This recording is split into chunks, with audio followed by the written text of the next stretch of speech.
ശരി, ഷീല കുര്യൻ നമുക്കൊപ്പം ഇപ്പോൾ തത്സമയം ചെയ്യുന്നുണ്ട്. ശ്രീമതി ഷീല കുര്യൻ, താങ്കൾക്കുണ്ടായ മോശം അനുഭവം എങ്ങനെയായിരുന്നു?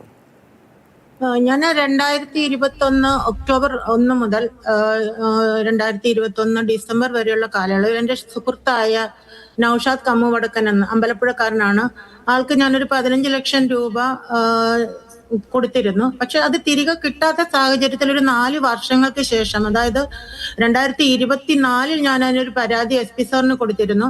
പക്ഷെ ആ സമയത്ത് അത് ഡിലേ ആയി. പിന്നീട് 2025 ഞാൻ വീണ്ടും SP സാറിനെ സമീപിക്കുകയും ആ സമയത്ത് ഞാൻ ഈ കാര്യത്തിൽ ഇടപെടണമെന്ന് പറഞ്ഞിട്ട് ഈ നൌഷാദ് കമ്പോടക്കന്റെ കുടുംബത്തിൽ ഒരാളെ വിളിച്ചിട്ട് ഇതിലൊന്ന് ഇടപെടണമെന്ന് പറഞ്ഞു. പക്ഷെ പിറ്റേന്നാളായപ്പോഴത്തേക്ക് അയാളുടെ ഭാര്യ, നൌഷാദിന്റെ ഭാര്യ ഹബീബ, എന്നെ രാത്രി വിളിച്ചിട്ട് അനാവശ്യമായ വാക്കുകൾ, ആ വാക്കുകൾ ഞാൻ വീണ്ടും ആവർത്തിക്കുന്നില്ല, അങ്ങനെയാണോ ഇദ്ദേഹത്തിന്റെ അടുത്തേക്ക് എത്തേണ്ടി വന്നത്?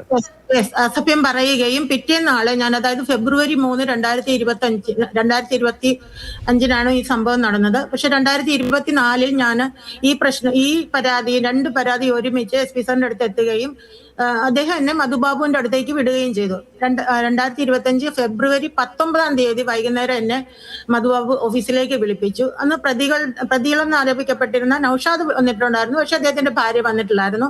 അവരുടെ മുന്നിൽ വെച്ച് എന്റെ സ്ത്രീത്വത്തെ അപമാനിക്കുന്ന രീതിയിലുള്ള ആംഗ്യചേഷ്ടകൾ ഉൾപ്പെടെ, മാത്രമല്ല എന്നെ പരിഹസിക്കുകയും ഞാൻ ഈ പരാതിയുമായി അവിടെ ചെന്നത് ഏറ്റവും വലിയ തെറ്റാണ് എന്ന രീതിയിൽ പ്രതികൾക്കൊപ്പം നിന്നുകൊണ്ട് അദ്ദേഹം എന്നെ, അതായത് എന്റെ സ്ത്രീത്വത്തെ അപമാനിക്കുന്ന രീതിയിൽ എന്നെ പരിഹസിക്കുകയാണ് ചെയ്യുന്നത്.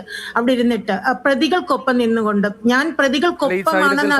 പിന്നീട് ഹൈക്കോടതിയിലേക്ക് പോവുകയായിരുന്നു. ഹൈക്കോടതി ഇപ്പോൾ അന്വേഷണം നടത്തണം എന്ന ഉത്തരവ് നിലനിൽക്കുകയല്ലേ ഹൈക്കോടതിയിൽ? അതിൽ അന്വേഷണം തുടങ്ങിയിട്ടുണ്ടോ? ഇപ്പോൾ മധുബാബുവിന് പ്രൊമോഷൻ നൽകാം എന്നൊരു ശുപാർശ വന്നിട്ടുള്ളൂ. ആ കാര്യത്തിൽ താങ്കൾ എങ്ങനെയാണ്? വീണ്ടും കോടതിയെ സമീപിക്കാൻ ഒരുങ്ങുകയാണോ? തീർച്ചയായിട്ടും ഇത് ഓൾറെഡി ഞാൻ അതിനുശേഷം തലപ്പത്തുള്ള എല്ലാ ഉദ്യോഗസ്ഥന്മാരും, DGP, IG, മുഖ്യമന്ത്രി ഉൾപ്പെടെ ഉള്ളവർക്ക് മധുബാബുവിനെതിരെ ഞാൻ പരാതി കൊടുത്തിരുന്നു. അതിൽ യാതൊരു നടപടിയും കൈക്കൊള്ളാതെ വന്നപ്പോൾ ഞാൻ ഹൈക്കോടതിയെ സമീപിച്ചിരുന്നു. കഴിഞ്ഞ ഡിസംബർ 5 ഹൈക്കോടതിയുടെ ഉത്തരവുണ്ടായിട്ടുണ്ട്. മധുബാബുവിനെതിരെ range IG, Ernakulam range IG എന്റെ മൊഴി എടുക്കണമെന്നും വേണ്ട നടപടികൾ കൈക്കൊള്ളണമെന്നുള്ള ഉത്തരവ് കഴിഞ്ഞ ഡിസംബർ 5 ഓർഡർ ആയിട്ടുള്ളതാണ്. പിന്നെ അദ്ദേഹത്തിന് എങ്ങനെയാണ് ഈ സ്ഥാനക്കയറ്റം നൽകാനുള്ള സർക്കാരിന്റെ തീരുമാനം? അത് എന്നെ പോലുള്ള സ്ത്രീകൾക്ക്, അല്ലെങ്കിൽ ഒരു സ്ത്രീ എന്ന നിലയിൽ നിയമം പോലും എന്റെ കൂടെ നിൽക്കുന്നില്ല. ഇതുവരെ ഈ ഒരു കാര്യത്തിൽ കേസെടുക്കാൻ പോലും തയ്യാറായിട്ടില്ല. എന്നെ ഇതുവരെയായിട്ടും ഹൈക്കോടതിയുടെ ഉത്തരവുണ്ടായിട്ട് പോലും പോലീസ് സ്റ്റേഷനിലേക്ക് വിളിക്കുകയാവട്ടെ, അവിടെ നിന്നൊരു ഈ മൊഴി എടുക്കാൻ തയ്യാറാവുകയാവട്ടെ, ഒന്നും ആയിട്ടില്ല.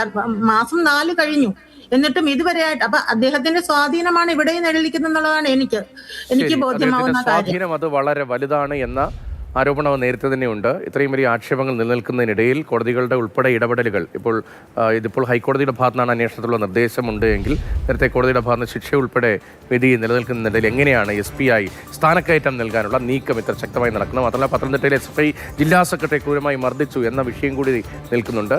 അങ്ങനെയെങ്കിൽ എങ്ങനെ മധുബാബുവിന് ഈ പ്രൊമോഷനുള്ള ശുപാർശ ഉൾപ്പെടെ, മധുബാബുവിനൊപ്പം അപ്പോൾ എത്രത്തോളം കരുത്തരുണ്ട്, ഭരണതലത്തിലെ സ്വാധീനം എന്താണ് തുടങ്ങിയ ചോദ്യങ്ങളൊക്കെ സജീവമായി ചർച്ച ചെയ്യപ്പെടുകയാണ്. അതിനിടയിലാണ് നിയമ നടപടിയുമായി മുന്നോട്ട് പോകുമെന്ന് സിനിമാ നിർമ്മാതാവ് കൂടി വ്യക്തമാക്കുന്നത്. താനുമായി ബന്ധപ്പെട്ട കേസിൽ നന്ദി, ഇക്കാര്യങ്ങൾ വിശദീകരിച്ചതിന്.